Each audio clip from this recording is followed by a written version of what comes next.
Hi, everyone, and welcome to this week edition of Journal Club. I'm Tanina Arab. I'm a postdoctoral fellow in Dr. Witwer Lab at the Johns Hopkins University.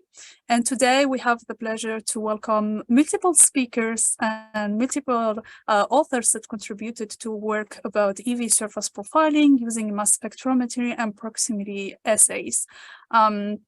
Dr. Masood Kamali-Moghaddam is Professor of Molecular Diagnostics at the Department of Immunology, Genetics and Pathology at Uppsala University. And I'm just going to give him the floor so that he can introduce our speakers today and perhaps say a few words about his lab. Please, Professor. Thanks, Tanina.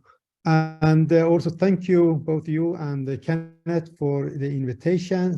We are very happy to be here and present our papers and discuss it with you for further collaborations maybe or interactions. So my lab is focusing on development of affinity-based technologies. So we have developed several technologies for detection and characterization of EVs. Most of them are already published, or some of them are also commercially available. That is my disclosure. There is a company, vesicles, that I am involved in. So, and the technologies that we develop mostly is based on many protein antibodies. So we simultaneously using several antibodies to detecting a target in order to increase the specificity of the assays. And also, as the probes antibodies are connected to DNA oligos similar in immuno RCA or immuno PCR, so we can amplify the signals. So in this regard, we can also increase the sensitivity of the assays. And with some extra features, we can also separate the EVs from each other and look at single EVs, both in microscope, but also in flow cytometer. So these are things that we have already published. When it comes to the affinity base, so you have to have some idea about which antibodies you are going to use and have some pre-knowledge about the targets. And it's why we decided to use mass spec, which my lab, we are not working with mass spec. So to establish a platform combining mass spec and our affinity-based proximity assays for characterization and detection of EVs. So the papers will be described by the first two authors, shared authors, Ehsan Manouchehri Doulabi, who, by the way, defended his thesis last Friday. And warm congratulations. And Claudia Fredolini, who used to be postdoc in my lab, now is head of unit at service facility at Witwer Lab, but also co-director together with me for a platform there. And she is the expert for the mass spec part also. So they have their combined expertise, Ehsan and Claudia, to form this, I should say, nice paper from my side. So with that one, I leave the floor to Ehsan to start the discussion, introduction, and then followed by Claudia. So they will exchange between them. So when you are ready, you can let me, and then I will change the slide. So I'm ready, Masood. Thank you. Thank you so much, Masood, for a nice presentation and also talking about the paper. First of all, I want to mention, since most of the people are here, they know about extracellular vesicle. I am not going through the introducing and talking about extracellular vesicle, just talking about our paper. So, Masood, next slide, please. here, the aim and background of our work is as you know, the surface protein of extracellular vesicles are very important rule to establishing connection between recipients, and also they can play a role as a target for diagnostic assay. So an analysis of this protein can reveal both biological and also give us the opportunity to use them as a potential biomarker. So in this paper, we try to establish workflow to investigate the surface protein first with the high resolution mass spectrometry, and then verify the protein found in the surface with the proximity ligation assay. And our sample and target here was a prostosome, or a small extracellular vesicle from seminal fluid. So in the next slide, as you can see in the left, we have two different kind of extracellular vesicle. One of them coming from seminal fluid from a healthy donor, and the other kind is coming from a PC3 cell line. In the first step, we take some part of it and use this part for the first fraction, and then the rest of extracellular vesicle, we try to biotinylate them with the sulfo NHS biotin, which is not penetrate. It cannot penetrate in the lipid biolayer of extracellular vesicle, and it can attach to the protein from lysine and arginine. After biotinylation, we try to quench extra the biotin in the system and wash with the ultracentrifuge. And in the last step for biotinylation and lysis, we lyse our extracellular vesicle. In the next step, in the capturing part, we try to capture biotinylated protein and some protein also without any biotinylation. So we have the second fraction of our work here, total minus surface. We try to get as much as possible of the biotinylated surface protein from extracellular vesicle. So the second fraction is total minus surface, and in the next step we try to separate the surface protein from the streptoavidin beads, and we can cut them through the with the DTT, and biotin and streptoavidin will stay on the bead, and just a small part of the molecule will stay in the surface protein. Before we run this step, we wash the beads, so maybe try to get rid of all of the unspecific attachment. And at the end, after cutting with DTT, we have a third fraction of a protein in our work, which is surface protein, enriched protein from surface. So in the next slide, Claudia will take over and talk about the mass spectrometry, and then I will come back to you. Yes, so very nice to be here this evening and present the work together with Ehsan. As he mentioned, we prepared basically three different samples. One was the total lysate from extravesicles, and the other two were what we call total minus surface. So the samples that remain after we purified the putative surface proteins that were biotinylated and captured with streptavidin beads. So these three samples were processed with a traditional workflow of data-dependent analysis mass spectrometry. So we first did reduction and alkylation of the samples to proceed with the trypsin digestion. And then, as Masood will, yes, exactly. Then we proceed with the mass spectrometry analysis. And one detail that I want to explain about this analysis, because may be relevant, is that after the samples have been digested with trypsin on filter, the resultant peptide were dried and resuspended in formic acid. And then what we did was an injection of equal amount of peptides. This is why it was not possible to appreciate the difference, for example, in concentration of the different samples. The total minus surface sample, for example, was probably more diluted than the surface samples that have been concentrated in the bead. But at the same time, this was not what we aimed for, but we just wanted to inject equal amount of proteins for all the samples just to appreciate the type of proteins that were in each of the different samples. And then the peptides were separated with a long gradient, was 90 minutes, and analyzed with, as I said, in data-dependent mode with a co-exactive orbiter. So finally, what we did was collected the spectra.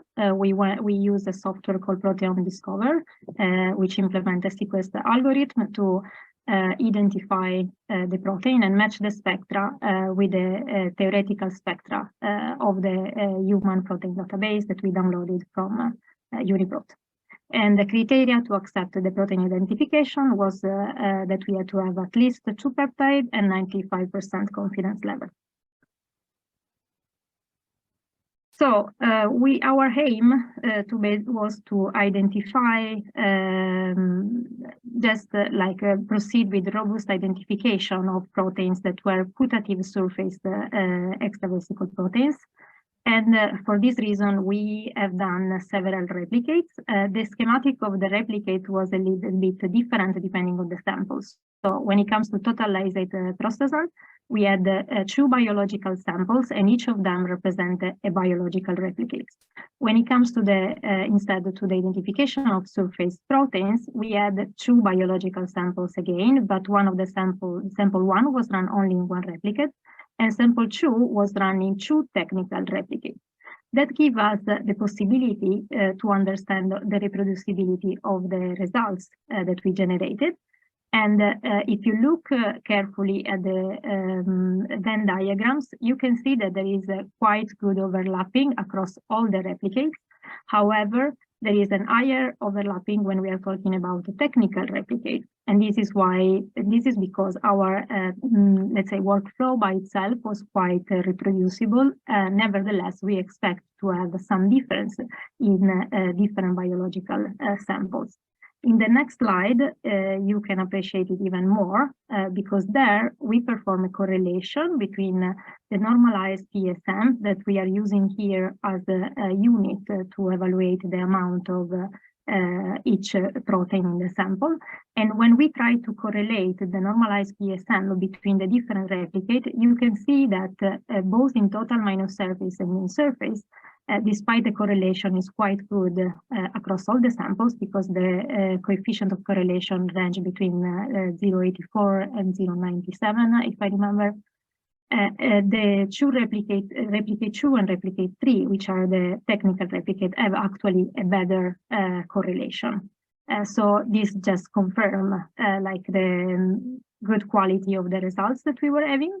But then if we move to the next slide, we can see which type of protein we identified. So once we combine together all the replicates and we simply compare which proteins were identified in the surface fraction versus the total minus surface and the total lysate, as you can see, there is quite a good overlapping because it was not possible. I mean, it's not feasible, not realistic when doing some type of purification with mass spectrometry to have a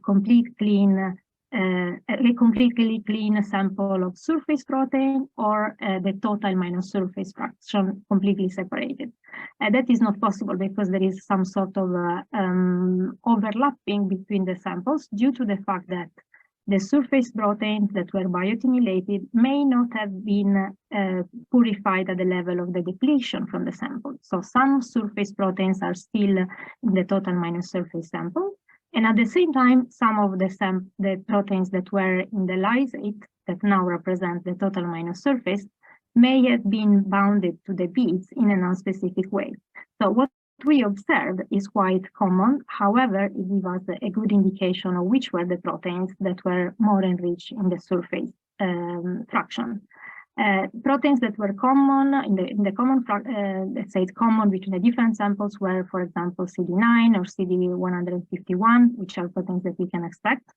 Nevertheless, we had some new proteins that we didn't expect to be surface proteins in the exosome. As you can see in the pie chart in the bottom of the slide, we have identified 1,414 proteins, which were already known in the ExoCarta database as exosome proteins, but then the 273 were never identified before as new exosome proteins. And one of these is the AKP4, for example. And other proteins, like as you can see on the right, the table of the 53 most abundant protein in the surface fraction, there were proteins like semenogelin-1 and semenogelin-2, which are common protein in seminal plasma, but not known, even if they were known to be associated to the extravesicles, they are not known to be integral part of the plasma membrane. So it's been very interesting to validate later those proteins together with other proteins like clusterin or the aminopeptide ASP, which are known to be we were expecting to find them in the surface fraction. However, this was the least of the proteins more abundant, but to understand better which proteins were enriched in which fraction, what we did, since we knew that there were common proteins between the surface fraction and the total minus surface fraction, we decided to compare them, basically considering the different proteins and the ratio in abundance between the surface and the total minus surface. And also we evaluate how stable was the difference, considering also doing a statistical difference. So we can also calculate the p-value and the fold change. As you can see, we represent it as a volcano plot in the right. Interestingly, what we found between the protein that were more enriched in the surface fraction, so we assume them to be the one that really characterize the surface of the exosome. Besides semenogelin, as we saw before, there were also other proteins like SIRPTAC and other non-CB1 and non-CB2, which are proteins which are known to be involved in the calcium signaling. And that is particularly interesting since calcium signaling is determinant in the capacitation of the spermatozoa capacitation. So if we go to the next slide, what we will see is that when we try to understand which function was characterizing in general the protein that were more abundant in the surface,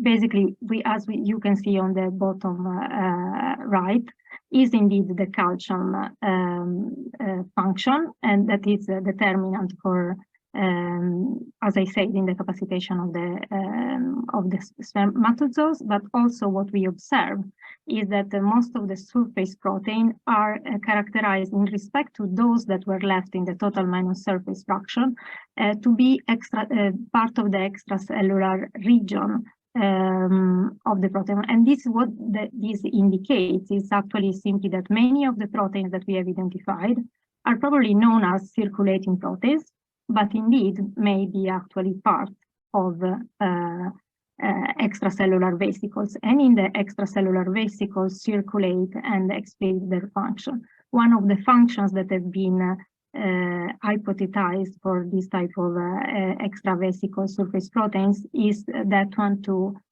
basically transport functional proteins from one cell to another one to provide new functionality to cells. And this is when, for example, enzymes involved in the calcium mobilization may be transferred to the spermatozoa cells so that they can become active. And so we hypothesize that it happens also to semenogelin, for example.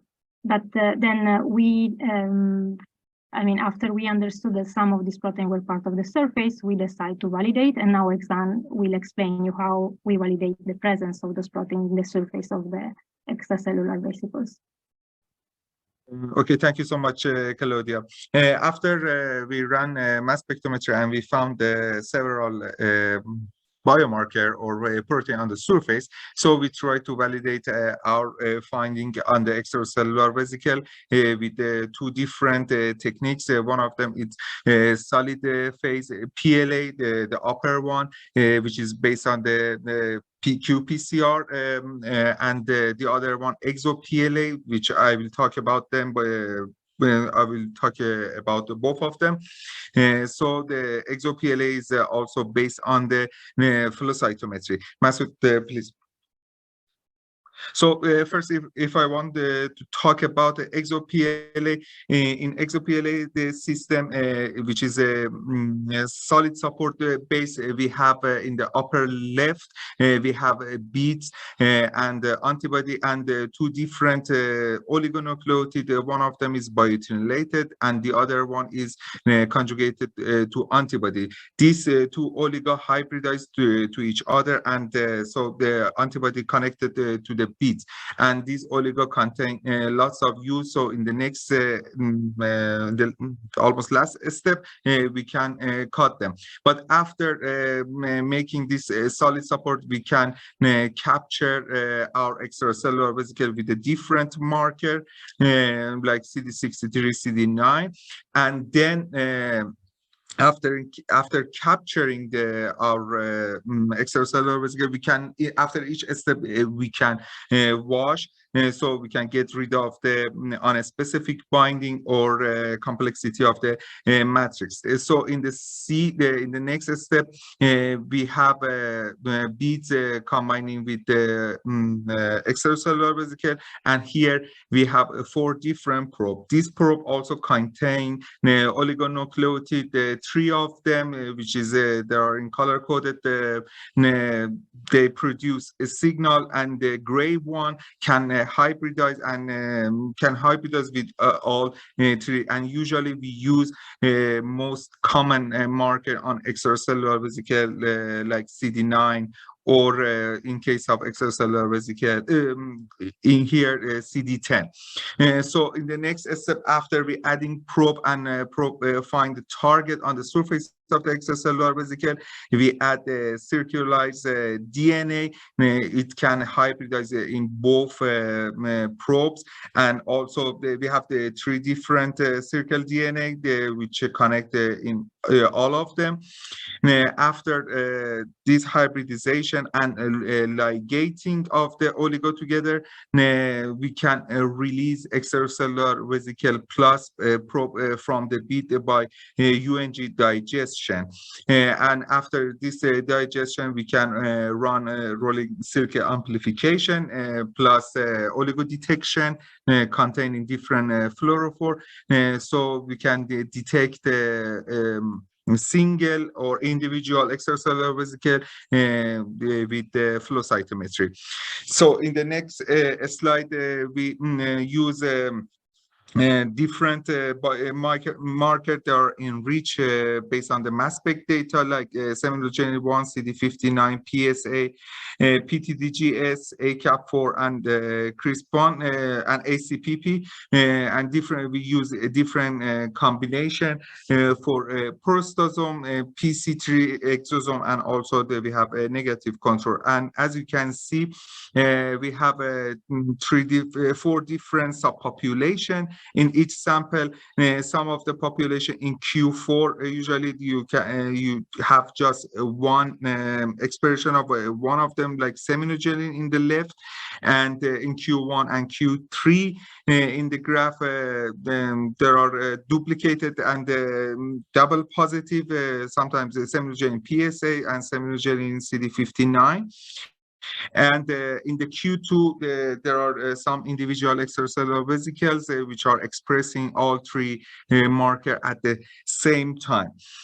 So we have a different combination here and also different sample. But in the next slide, we tried, we take some of the solution before running exo-PLA, the flow cytometry, and put it on the slide. And with the help of fluorescent microscopy, we could take a picture, and some of the upper left shows all three channels at the same time, but we differentiated them, and some of the extracellular vesicle shows positive for semilugerin, some of them for PSMA or PTDGS, and also the combination of all of them. But another the different validation for our work, it is a solid phase PLA, which is also it's based on the solid support, but here we have one antibody which is coupled to the beads. We again try to capture our target extracellular vesicle, and here again we have two different probes. In this system, except of capturing extracellular vesicle based on the general marker like CD9, CD63, we try to capture them based on the specific marker we found in our mass spectrometry data, like GAP-DS, semilugerin, and then we try to detect them with the two different probe here, CD9 and CD26. After running qPCR, as you can see, almost all of them show positive. We could detect them even with a very low concentration, but as a control, negative control, we also put calnexin, which calnexin is negative here. In conclusion, we found around 1,700 different protein in both peroxisome and PC3 cell line, which is 273 of them never been reported for as a EV's protein. And in total, we found 1,000 surface protein, which 74 of them enrich on the surface of the extracellular vesicle. And at the end, we try to validate the presence of the protein we found by mass spectrometry and validate them with the exo-PLA and solid phase PLA. So at the end, I want to thank all of my colleagues, former colleagues in the Uppsala University and Multools, and thanks my supervisor and Claudia we did this project together. Perfect. That was amazing. A lot of work. So we do have some questions in the chat box, but I would invite everybody to keep them coming, since we have almost 30 minutes for discussion. So that's exciting. We can take time to come back to some details or elaborate on some technical aspect of the study.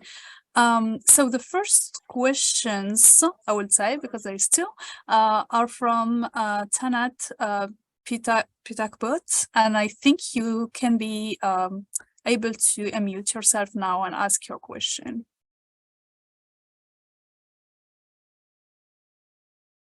Are you still here though? Otherwise, I can just ask the question myself. How you separate surface membrane proteins and non-surface membrane?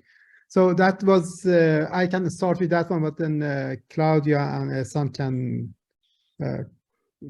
correct me. So the thing is, once we use intact EVs, so once we have biotinylated the proteins, so only the surface proteins are biotinylated. And then when we lysate the EVs, so it will be a mixture of both biotinylated and non-biotinylated. And then we use streptavidin beads to capture the biotinylated surface protein, while the non-biotinylated cargo proteins, they remain in the solution, which can be separated. And once we have done that one, and after the washes, then we release the proteins, biotinylated proteins, from the beads. In this way, we separate the biotinylated surface protein from non-biotinylated cargo proteins. Yeah, and to add to that, hope have you validated the biotinylation of the surface protein? If so, how you have conducted that? Is it my question clear? So to biotinylate them, to validation of biotinylation, you mean? Yeah, to be sure that, because like extracellular vesicles can be heavily permeabilized, and sometimes not even with adding detergents because of the bilayer membrane. So I was wondering if after the biotinylation step, you have conducted some sort of like validation experiment to be sure that only surface proteins have been biotinolated.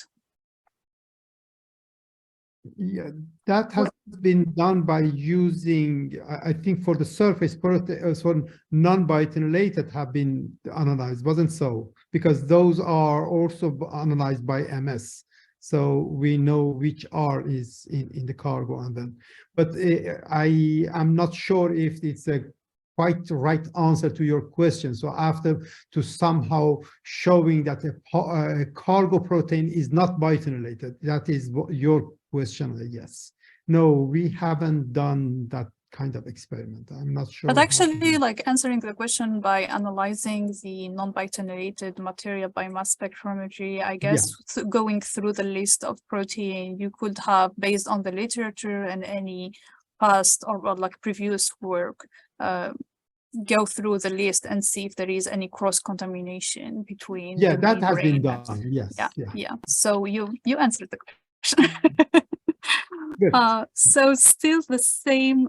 So person Tanet, I don't think their mic is working, but I can skip reading the questions. So what is the percentage accuracy of the MS prediction based your validation? So if I'm understood the question correctly, is basically how did you pick up target that you identified in mass spectrometry to be later on validated with proximity assays? So maybe I can start here and then Claudia and Ehsan can continue. So what we are in my lab, or we are interested, so we using intact EVs as biomarkers, in this case for prostate cancer. So what we want to make sure that we identify unique markers on prostosomes or seminal fluids EVs that is quite specific for prostate, and it is not presented or in very low expression level presented in other organs. And this is once we identify those 1,000 surface proteins, we were interested to see which of those are more specific for prostate.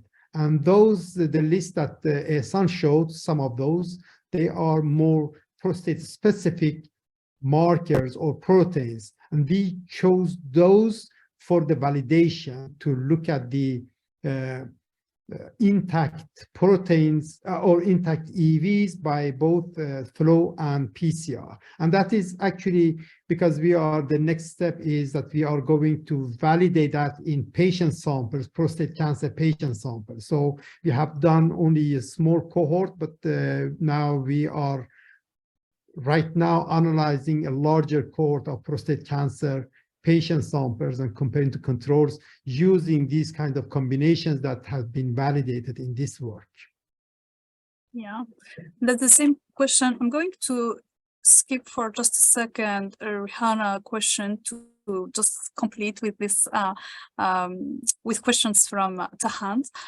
So his last question, or their last question, was about measuring surface membrane proteins quantitatively or so basically validating mass spectrometry data with a quantitative experiment. So they are suggesting qPCR.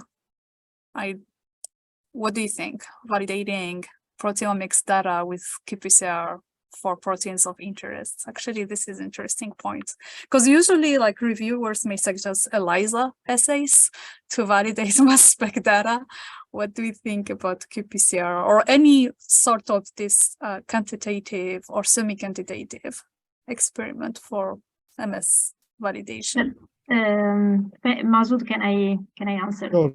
Go ahead. I mean, this one was just a sort of a proof of concept. So to answer both of the questions, I can say that, well, if you look at our data here, the percentage of accuracy in the mass spec prediction, if we want to call it, if for mass spec prediction, what you mean is if we were able to identify surface protein that were actually validated, based on this proof of concept is super high, because actually the 5 or 6 proteins that we select for the validation were actually validated.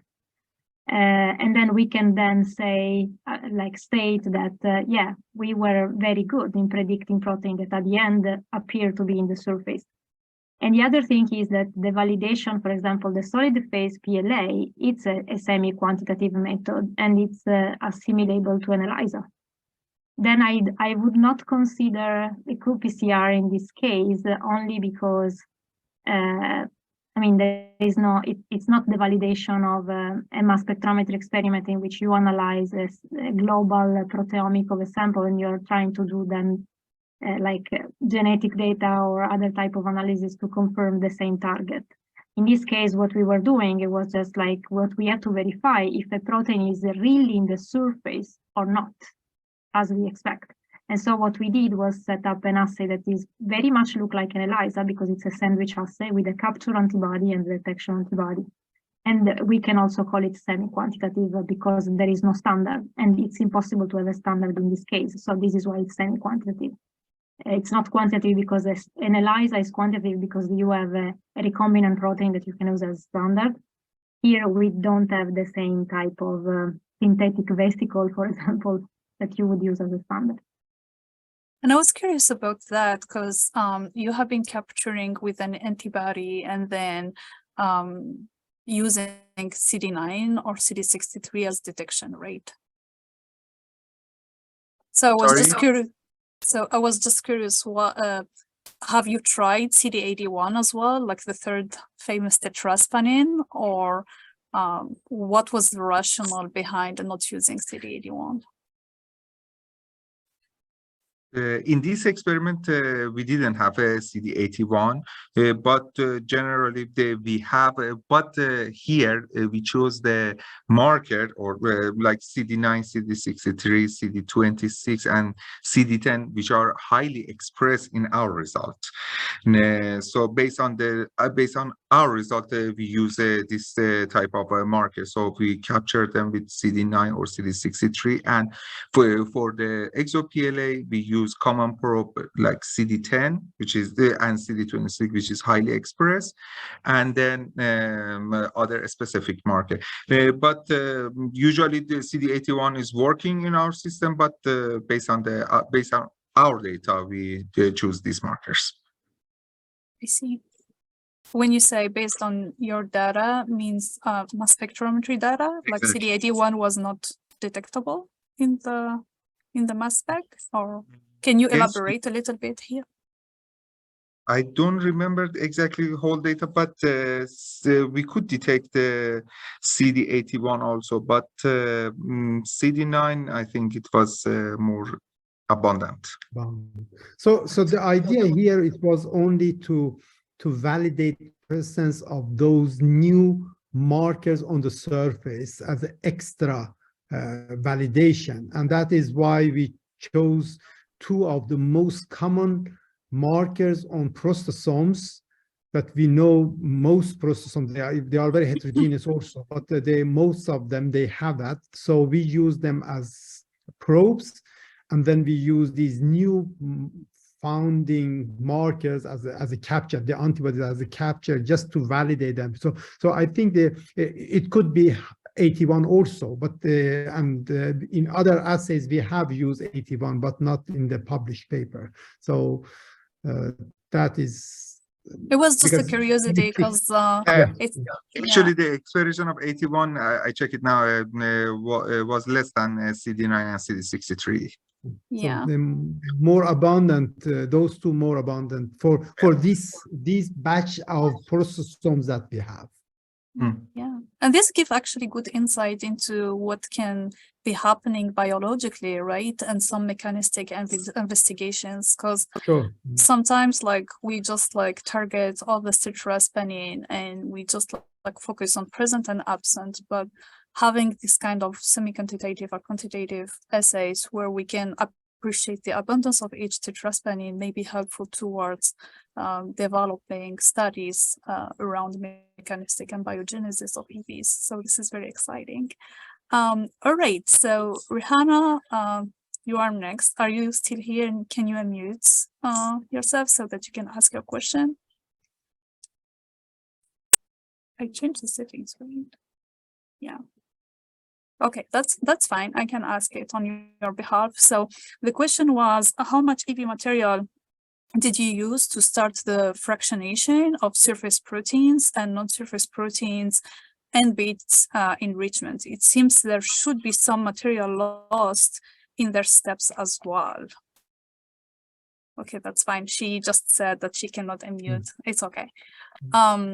So basically, yeah, how was what was the volume of the starting volume, or if you conducted any protein concentration, what was this protein concentration?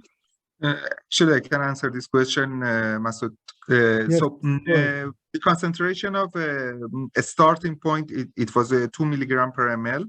And in general, the total protein of extracellular vesicle was 2 milligram. It was a little bit high, but we have to use as much as possible to get as much as, or enrich surface protein as much as we can. And what was the second question? The bead enrichment? Yeah, that was the answer, I guess. So the amount is about between 1 and 2 milligram. And I can just add that for prostosomes, we use the prostosomes or small EVs isolated from seminal fluids from healthy men for this. So we pooled around 5 samples, and then by sucrose gradient and ultracentrifugation, we separate. And then the other one for PC3, it was ultracentrifugation and filtration, but you needed quite large amount of the of EVs for mass spec base. Once you have the information that we have here, then for the other assays, we use very little amount, about maybe between 5 and 15 microliter of samples, enough to detect for some of those for the EVs. Even now when I'm unmuted. Oh, nice. Okay, I'm sorry. Something was wrong with the settings. Thank you so much for the nice presentation and for the answer that you provide me. I mean, it's always, we have problem with the amount of samples, especially when we have EVs, when we wanted to extract EVs from the biological fluids. 2 milligram per ml is a lot. Yeah. Did you, I mean, have you had difficulties with the sample loss? Did you check amount of peptides or protein in each quantitatively, I mean, in each step to see how much can you get out, how much can you retrieve from each step? Because sometimes, most of the time that we are using the beads, we cannot retrieve all the materials from the beads. Yeah. It was like difficult. It would have been too difficult to check the loss in each step, from collection of the extravesicle up to the peptides at the end. But what we did, definitely with Ehsan, even if it's not in the paper, I remember in the beginning we have tested the different amount of biotin to see if we were biotinylating enough, and also different amount of beads, because we assume that if you have a certain amount of protein, biotinylated protein, increasing the number of streptavidin beads, we could have detect more, collect more biotinylated proteins in the sample. But it was not feasible to use so many beads that you would be sure to collect all the biotinylated proteins. This is why, yes, of course, there is some loss at different points. What we aimed to was simply to have at the end enough material to inject enough peptides to inject in a mass spec, which typically is 1 microgram per injection. So starting from milligram of material, which include the membrane and everything, we ended up there, but we never check step by step. Great, thank you so much. In your slides, you mentioned that the digestion was on membranes. Was that FASP membrane? Yes, Yes, it was like a fast. So yeah, that's actually a very good point, because for example, this is also one step in the whole workflow in which you could lose material actually. So this is why you need to collect more from the beginning, because you will lose in different steps. Definitely. All right, so next we have Mohammed Mozavi. Can you please unmute and ask your question? Yep. Hello. Hi. Do you have my voice? Yes, we do. Okay. First of all, thank you so much, Ehsan and Masood and Claudia, for your nice presentation and the great study. Actually, I missed the first part of the presentation. Maybe my answer is in that part. So I wanted to ask about the isolation technique that you use to isolate your EVs from the cells. To be honest, I was like thinking about like some possible protein contamination in your like EV fractions, because like the cells, especially like the cancer cells, they secrete lots of proteins that they may contaminate the fractions that you get, like that they contain EVs as well. So I wanted to know, how did you like get rid of that protein contamination, or how did you sort it out? Thank you. So for sorting the purifying the extracellular vesicle, we use a differential ultracentrifugation, and also we use a sec column base. So we try to get rid of the soluble protein, but somehow we know some contamination will be exist, and we cannot avoid it, but we try to use all of the techniques. It's possible to get rid of the this protein contamination. But I can add that we had tested for calnexin.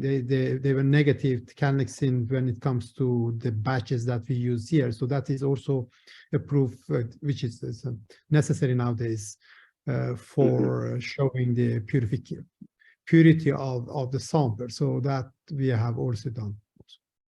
Oh, okay, thank you very much. Thank you. Yeah, it's good to be always cautious, right? Because you may always have we usually have an enrichment of EVs over other component of the samples that we use, but it's hard to get 100% purity. What Yes, about the so we also, because that is a solid based or solid phase based approach. So once you capture your EVs, or at least for so you can you wash free or soluble proteins away. But we, in the discussion, we actually discussed the possibility of crown proteins, that they might somehow bind to the surface, either to proteins or to the membrane of the EVs at some part in the process, biological or technical process. So there is a risk or chance that some of the proteins are not relevant, but anyhow they are somehow bind to the surface of the protein, these crown proteins. Yeah. How about the mass spectrometry data? Have you seen any protein that is known as contaminant in the list of either cargo or surface identification by mass spec?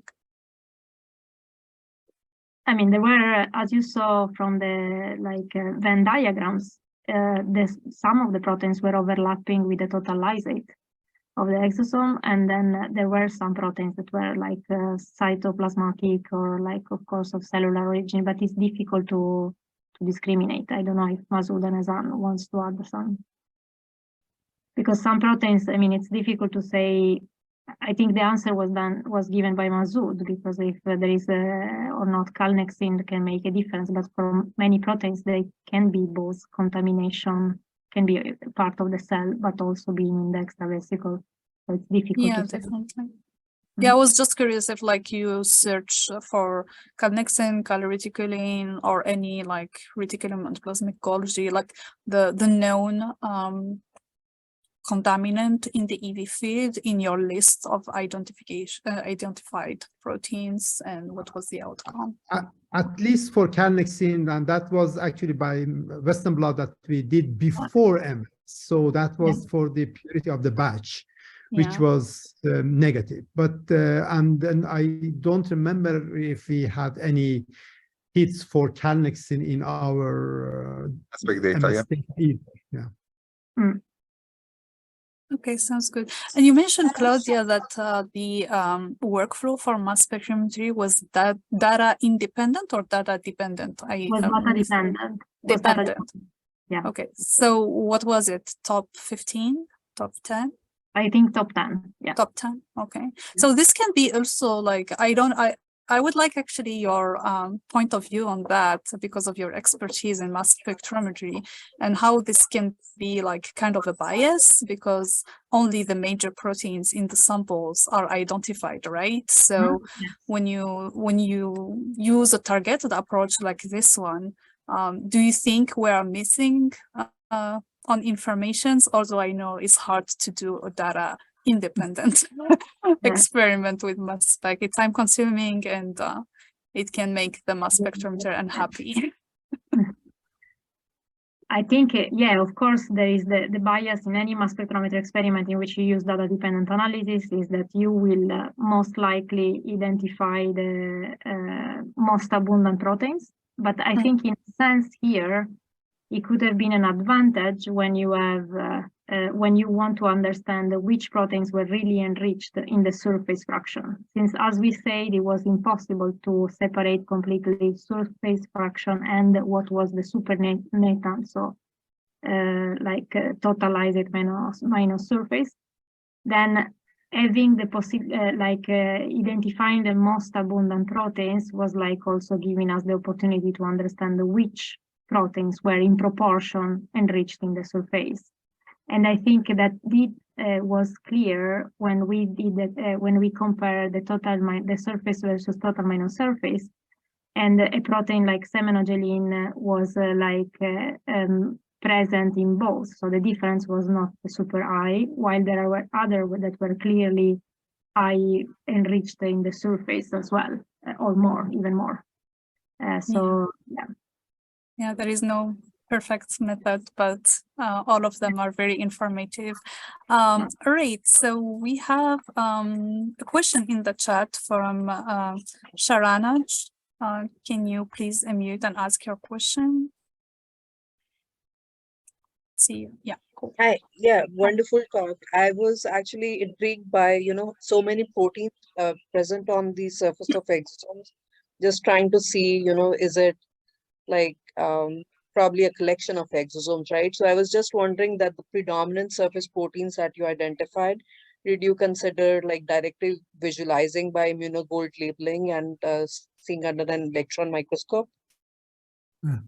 I can answer. So we have an ongoing project right now for connecting some of our technologies with EM. So that is an ongoing project, but we don't have any results.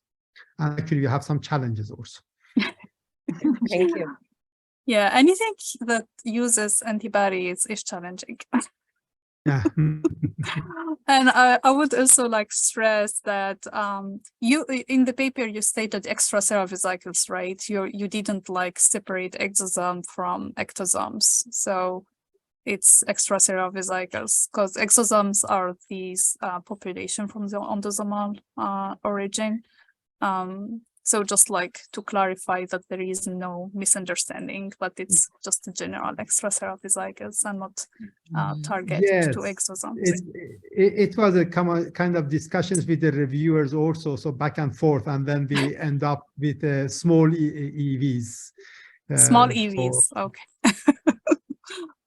Yeah, it's important to have a consensus for Yeah. better literature, Because that hopefully. is reflecting the size that we show in NTA, and then also the way that we purified it and the filtration things. So I think that was the best term we could use for EVs that we analyze, that we could call them small EVs. Yeah. Awesome. So I would like to invite the audience if there is any burning question. This is your chance to ask it live. Otherwise, I saw one question about the quantitative surface membrane. Is it possible to measure surface membrane protein quantitatively or relative quantitatively? So as I in the beginning introduction said, so in my disclosure that so we have a company Vesicles, and that the technology that it used there is a proximity barcoding assay. So that is all EVs are barcoded by several different barcodes. So it can tell you on a single EV different combinations of proteins, 1, 2, 3 or more. And for each of them, there is a tag that tells you how many copies of that molecule is there on the surface. So it is not absolute quantitative, but at least semi-quantitatively on a single EV can be, and that is published a few years ago. That is available, the data, and then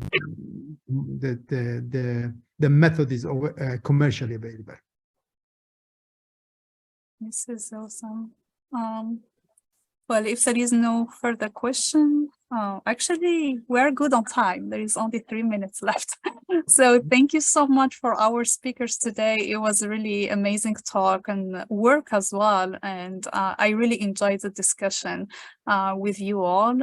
Thank you for attending this journal club this week, and hope to see you soon. Bye, everyone. Thank you very much. Thank you. Thank you. Bye.